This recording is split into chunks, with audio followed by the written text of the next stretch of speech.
Just before I went to Egypt, I called a friend because we knew already at that time things were happening in Tahrir Square.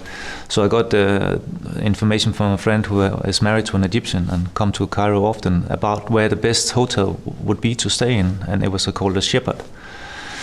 And it's really, really close to Tahrir Square. It was a big help for me when I was working because I could walk some back alleys and get to the hotel. So I was situated in a perfect spot for the coverage. It's a really chaotic situation in the square. There's a lot of protesters and a lot of things going on, and I mean, it's not such a big place, but the crowd was big, and it meant that just to get through the crowd sometimes was like it would take an hour to get just 200 meters up in the square. So you had to kind of plan where you wanted to go. I went up to the front. And I found a truck, and I sat up against the truck, and I started to shoot when they threw out the stones. And I was sitting there for a while, and suddenly all the protesters from the square, they took off. And it disappeared, and I thought, okay, now they're coming from the other side.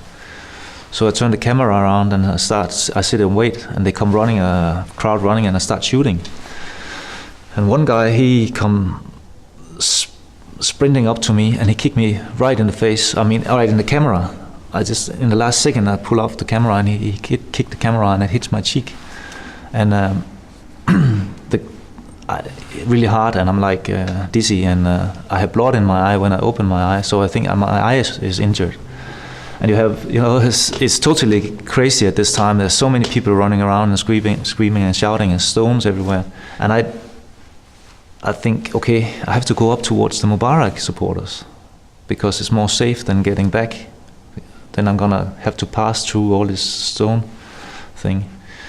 So I worked my way up that way, and what I didn't know at the time was that they were attacking us. They were not friendly, and I was getting in kind of strange situations, people trying to hit me with clubs, but what confused them was that I was wounded. And I could see their face was kind of like looking at me, and apparently I had a lot of blood on my face. I found out later it looked worse than what it was, but at the time, I couldn't see, I couldn't feel what was happening. The problem was I could not really work in there because everybody came up to me and said, you have to get treatment, and a fellow photographer came up and put some stitches on it, and I went up in the front again and started shooting. I cannot remember how much time I had, but it was not much. And then suddenly the military came out and took me and actually threw me out of the square. So that day, I think the event, my actually coverage that day was probably done in about 15 minutes or 20 minutes. The rest of the time I was either trying to get in or I ended up getting kicked out. I got back to the hotel, and I saw the BBC and CNN, and everybody had been attacked. So I realized, okay, it's not only me. And then a little later, my colleagues came in from the other newspaper, and the military had taken his card with all his images on it. And also I found out later that was the procedure. So probably because I was injured, they didn't bother about me in that way, so they just kicked me out. So I had kind of saved the few pictures, the little that I had done was actually still with me, but the other guys had lost a lot of images. I know several photographers who got the cards taken. Camel picture it happened so fast, and it was the only chance I got, and then it had passed me, the camel, so it was like it came up, and when I saw it, it was coming down far away, and I thought, okay, I better go to that side.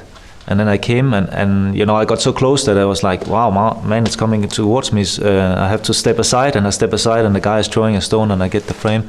And it was happening, I couldn't really compose it or anything, so it's kind of, I just placed myself and made the shot. So basically like that.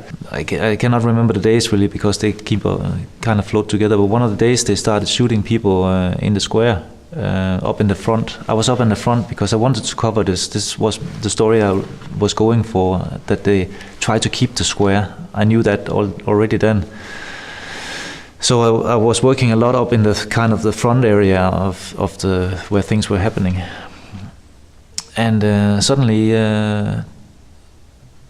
people were dying around me. They were shooting. I think that afternoon they shot 7 people. And then you start thinking, oh, where is that bullet coming from? I had expected that it would be violent. I didn't expect it not to be. I thought something was gonna happen.